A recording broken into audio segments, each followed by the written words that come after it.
Ya, baik pemirsa, masih bersama kami di Bincang Pagi. Kita berbicara mengenai daulat penegak hukum. Tadi ada pernyataan yang menarik dari Menko Polhukam Tejo Edy Purdiatno yang mengatakan bahwa Jokowi sudah gariskan pemerintah tidak akan berpihak pada salah satu institusi baik KPK maupun Kapolri. Bang Alfons, bagaimana melihat pernyataan dari Menko Polhukam ini? Apakah sudah tepat memang Jokowi? Menko Polhukam sebagai Menteri Koordinator yang membawahi berbagai departemen yang menangani masalah-masalah hukum antara lain, saya kira apa yang beliau sampaikan berkaitan dengan pernyataan Presiden Jokowi, saya kira sesuatu yang sudah seharusnya disampaikan seperti itu, karena kita tidak membayangkan bagaimana kalau hal-hal serupa ini ditambah, diperparah dengan berbagai langkah-langkah yang ditafsirkan secara sendiri-sendiri, tidak sesuai dengan tafsir hukum atau koridor hukum itu sendiri. Seperti yang Bang Alfons tadi bilang, kalau memang Jokowi didorong-dorong untuk mengintervensi, artinya ini melanggar hukum, seperti itu. Baik, Bang Junimar sendiri bagaimana menanggapi dari Tejo Edy Purdiatno tadi mengatakan bahwa tidak akan Jokowi tidak akan berpihak pada salah satu institusi ini? Ya, tentu saya harus sepakat, ya, karena memang ya begitulah asas hukum, ya, bahwa hukum itu tidak boleh berpihak, hukum itu harus objektif. Tetapi saya hanya menggarisbawahi satu hal, ya, statement dari beliau yang menyatakan apa namanya kekanak-kanakan segala macam.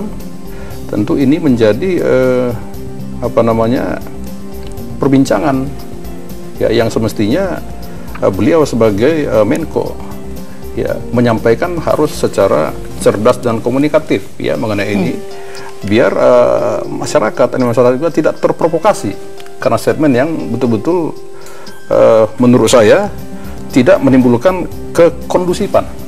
Ya, ini menjadi kritikal saya kepada beliau. Ya, saya hormat kepada beliau, tetapi tentu saya sebagai warga negara yang baik harus mengkritisi juga. Ya, saya juga bisa mengkritisi presiden. Itu menjadi hak saya sebagai warga negara. Saya kira itu yang paling penting. Ya, dan frame of reference apa namanya Pak Jokowi, ya, menurut saya sudah cukup brilian.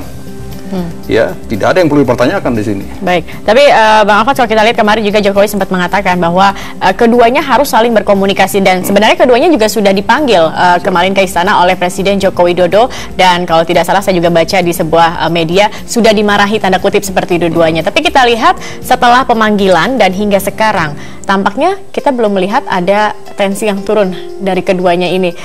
Dari Bang Alfons sendiri, bagaimana sebenarnya untuk keduanya agar polemik ini tidak ada gitu, Bang? Apa yang harus dilakukan sebenarnya? Sebenarnya berkomunikasi yang dimaksud itu berkomunikasi juga dalam koridor hukum. Tiap-tiap institusi itu mempunyai tupoksi yang diatur dalam undang-undang. Jadi KPK terhadap tindak pidana korupsi itu apabila ditangani oleh kepolisian, bagaimana hubungan koordinasi dan supervisi. Polisi dalam soal menangani tindak pidana korupsi itu pun bagaimana berhubungan. Artinya selama ini komunikasi kurang baik, Anda melihat? Menurut saya komunikasi secara hukum dalam koridor inilah yang mungkin ditafsirkan oleh berbagai pihak secara keliru, karena menurut saya masing-masing sudah tracknya. Jadi kalau seperti sekarang dianggap dengan komunikasi sehingga tensinya turun dan sebagainya, setelah masing-masing berpacu untuk mengungkapkan sebuah perkara pidana yang berkorelasi dengan korupsi, silahkan lanjutkan, Anda di koridornya. Jadi kalau kita lihat seperti ini, ada sebuah konsep dilema narapidana, taruhlah. Seorang sipir, dia biarkan ada 4 orang dalam sel, dia berhubungan dengan 4 orang untuk dia cerita apa, sampaikan, saya perhatikan kamu.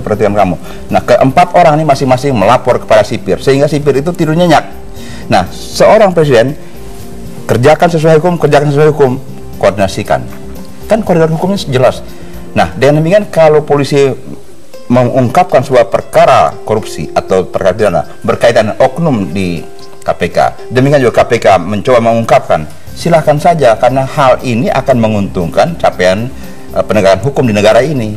Jadi masyarakat juga tidak perlu lihat, oh ini kok tensinya naik atau turun. Kalau semakin banyak orang yang berlomba-lomba untuk memberantas korupsi, maka capaian untuk tegaknya hukum itu yang diharapkan oleh rakyat. Baik, artinya yang dikatakan Jokowi kalau kita bisa terjemahkan adalah komunikasi ini adalah berarti masing-masing Polri silakan meneruskan kasus BW dan juga KPK silakan teruskan kasus BG. Silakan buktikan. Sampai nanti di persidangan. Membuktikan. Baik, itu yang kita bisa tangkap. Nah, Bang Junimar sendiri bagaimana, Bang? Memang seperti ini yang ditangkap, yang dikatakan berkomunikasi, atau perlu Komisi 3 ikut menengahi juga di antara KPK dan Polri, meskipun tadi dikatakan ini sebenarnya bukan antara lembaga ya, tetapi oknum di dalamnya. Begini saja ya, satu hal yang harus kita garis bawahi bahwa Pak Presiden mengatakan tidak saling melemahkan, ya saling jangan sampai terjadi gesekan-gesekan. Yang saya tangkap di sini ya,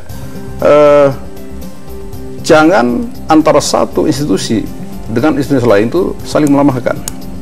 Filosofi seingat saya dibentuknya KPK oleh Presiden Megawati pada waktu itu adalah untuk penguatan dua instansi ini, kepolisian dan kejaksaan. Ya, yang ada sekarang ini, ya itu fakta. Ya, justru KPK sendiri ya melemahkan dua instansi ini. Sebagai contoh misalnya, ya ada MOU antara Kejagung, ya Mabes Polri dengan KPK. MOU tersebut mengatakan begini: apabila instansi A, misalnya kepolisian, melakukan penyelidikan ya terhadap suatu perkara dan kepolisian menyatakan tidak cukup bukti, berhenti nih. Nah, B, instansi KPK melakukan penyelidikan yang sama, objek yang sama. Si B ini KPK mengatakan ada dua bukti yang bisa melanjutkan. Mestinya sesuai dengan MOU, KPK menyerahkan ini kepada Mabes Polri. KPK ya posisinya sebagai supervisor, mensupervisi pekerjaan dari Bareskrim. Ini sebenarnya yang harus ada. MOU itu tidak berjalan. Nah, tapi kan ini tidak dilaksanakan. Ya tidak dilaksanakan. Akhirnya ya kita lihat sendiri. Ya, jadi yang saya tangkap ya dari pesan ini, mestinya KPK itu dibentuk untuk menguatkan dua instansi ini. Bukan melemahkan. Bukan melemahkan.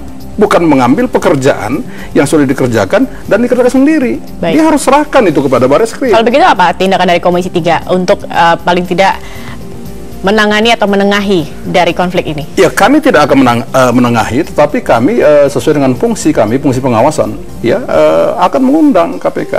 Kapan rencananya, Bang Junimar? Ya dalam waktu tidak terlalu lama, ya kami akan mengundang KPK, ya untuk bukan mengevaluasi, ya untuk menanyakan, ya sudah sampai sejauh mana, ya hasil dari kerja dari KPK, bagaimana terhadap kasus A, B, C, D, F, dan mungkin kasus Pak Budi Gunawan, Pak BW juga akan kami pertanyakan dalam rapat kerja. Hanya KPK saja? Ya, atau tentu kepolisian juga? Kepolisian kami tidak akan memanggil, ya tidak akan mengundang karena Kapolri belum ada. Ya, Kapolri belum ada dan kami kemarin sepakat untuk sementara tidak akan mengundang. Sudah ada pelaksana tugas Pak Wakapolrinya? Ya, pelaksana tugas itu kan harus betul-betul tidak berimbang kalau hanya memanggil KPK tetapi Polri-nya tidak diadakan juga. Itu tadi saya bilang bahwa ada koridor hukum yang harus tetap kami lalui, ya kami lalui. Kalau kami mengundang kepolisian, ya sementara kan yang kami undang itu tidak punya di sana Kapolri dan tidak punya PLT. Menunggu Kapolri dulu. Tidak ada PLT di sana, kan sudah Pak Tejo sudah mengatakan tidak ada PLT.